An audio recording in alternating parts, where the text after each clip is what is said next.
Sean Richards. Making his presentation on the 2022 budget in the National Assembly on Wednesday, December 15th, Deputy PM Richards stated the Island Main Road Rehabilitation Project is roughly 95% completed to date. As part of that project, the ministry intends to widen the westbound lane at the airport roundabout. As it relates to the Old Road Bay Road Rehabilitation Project, Deputy Prime Minister Richards explained that there were a few delays in obtaining the necessary 10-ton rocks. He noted, however, that that project is now about 98% completed. The Deputy Prime Minister expressed his satisfaction that these two major projects have reached a stage of near completion without the government having to borrow any funds to aid in their completion. We move now to news on the regional scene. In Antigua and Barbuda, the state of emergency will not be extended after December 23, ending 4 days earlier than scheduled, according to Prime Minister Gaston Brown. Recently, he said that the extension would be dependent on the country's vaccination rate and the rate of spread of Omicron. ABS News reports. As we seek to go into 2022 boldly and to recover our country's economy, to put those who are still out of work back to work. Prime Minister Honorable Gaston Brown closing the debate on the resolution to end the state of emergency 4 days earlier than its scheduled expiration. While the curfew will end, mask wearing and other safety measures will remain in place. In addition to these measures, the head of government says personal responsibility will be crucial. It cannot be seen now that it's the exclusive responsibility of the cabinet and those in the front lines, to include our health practitioners. We are saying now that we have entered into a new dispensation in which each citizen, each resident in this country now has the responsibility to manage your COVID risk, to protect that personal space around you, to ensure that whenever you leave your household, that you practice the health protocols so that you can protect yourself, your family members, and the entire population from the spread of COVID. Earlier, Health Minister Sir Malwin Joseph reflected on the challenges and the successes since last March and thanked those on the front lines. And when time came to vote on the resolution, those in favor say aye. Aye. Those against say no. The ayes have it, and the emergency is removed.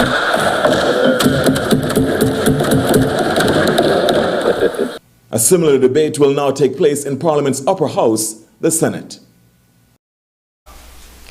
Jamaica's opposition is chiding Prime Minister Andrew Holness on the $5.6 million price tag attached to the annual retreat for the Human Employment and Resource Training's Statutory Board.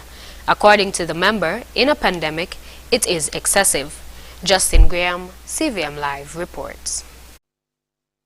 Speaking at the sitting of the House of Representatives, Prime Minister Andrew Holness gave a detailed breakdown of the $5.6 million retreat hosted by the Heart Trust NSTA. Holness says this annual retreat included the institution's board of directors and senior executives held at the Moon Palace Resort in Ocho Rios, St. Anne. Opposition Member of Parliament Julian Robinson says in a COVID-19 pandemic, this expenditure is excessive. I believe everybody has to share and show regard for the challenges that the country is going through. Heart had options. Heart owns the Runaway Bay Academy, where they train tourism workers. So if you decided you wanted to have an off-site retreat, you could have gone there. Robinson asserts that the questions were raised not only because of the retreat, but this is symptomatic of a broader problem at the institution. And I'm going to list the issues there.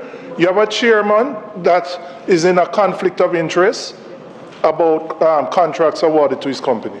You have senior management that awarded themselves salary increases of 20, 30, 40% and then had to get it retroactively approved by the Ministry of Finance. Meanwhile, Holness notes he is aware that the organization is in need of a strategic review. He says he can assure the opposition that there will be improvements. There are changes that are being made. We are now in the process of hiring an executive director, so they will go out shortly with the ads for that.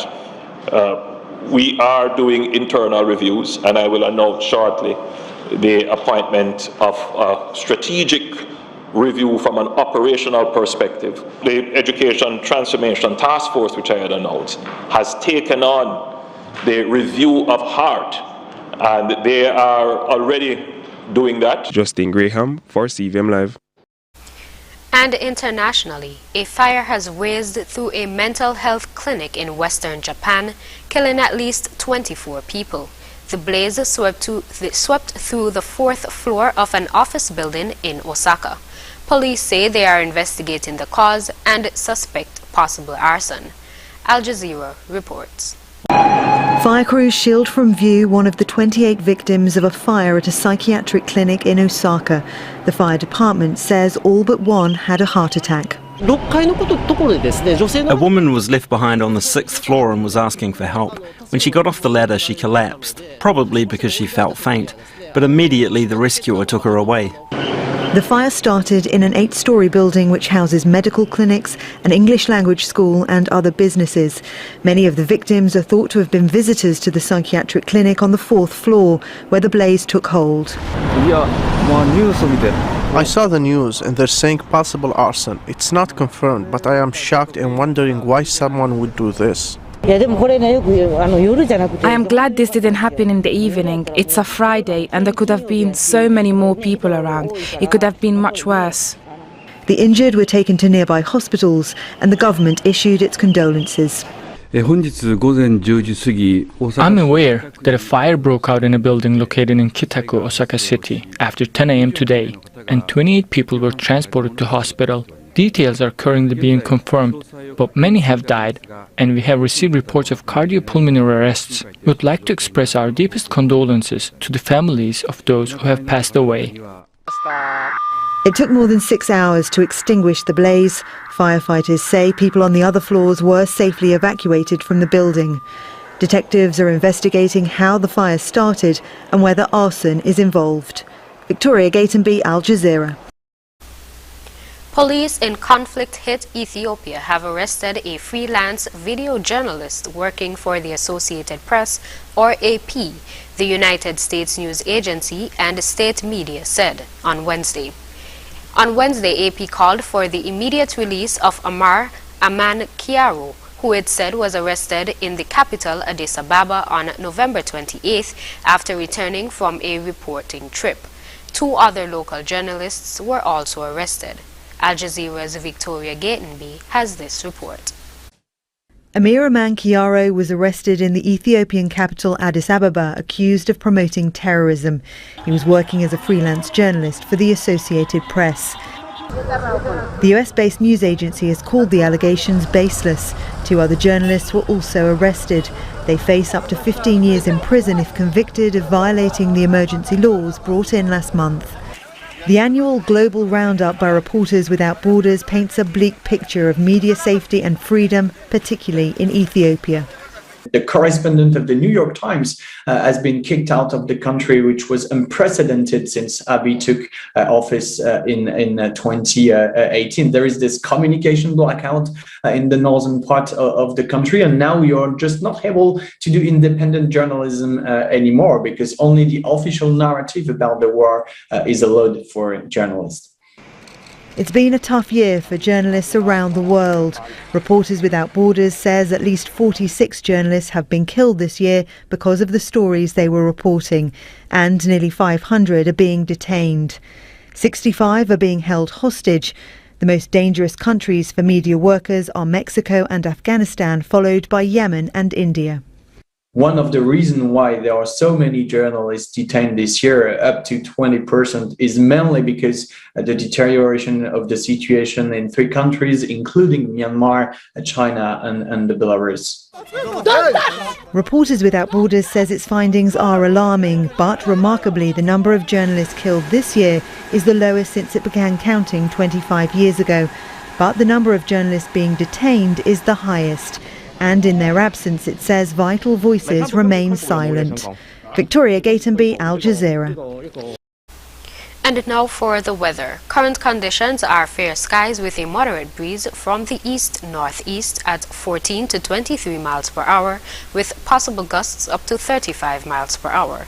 The temperature is 29 degrees Celsius or 84 degrees Fahrenheit. Seas are 1.8 to 2.8 meters or 6 to 9 feet with the swells from the northeast at 1.5 meters or 5 feet.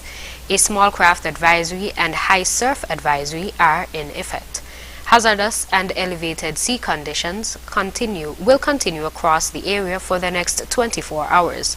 Meanwhile, moderate to strong winds across the area will maintain unsettled conditions. Weather forecast for St. Kitts and Nevis today will be partly cloudy to cloudy with a 60% or a moderate chance of showers. Tonight will be mostly cloudy with a 70% or a high chance of showers. Sunset today is expected to be at 5:40 p.m. and sunrise tomorrow at 6:33 a.m. And that brings us to the end of the ZIZ Midday Newscast. Join us this evening for these stories and more in detail. Thank you for tuning in. I'm Mervyn Thompson. Have a great day.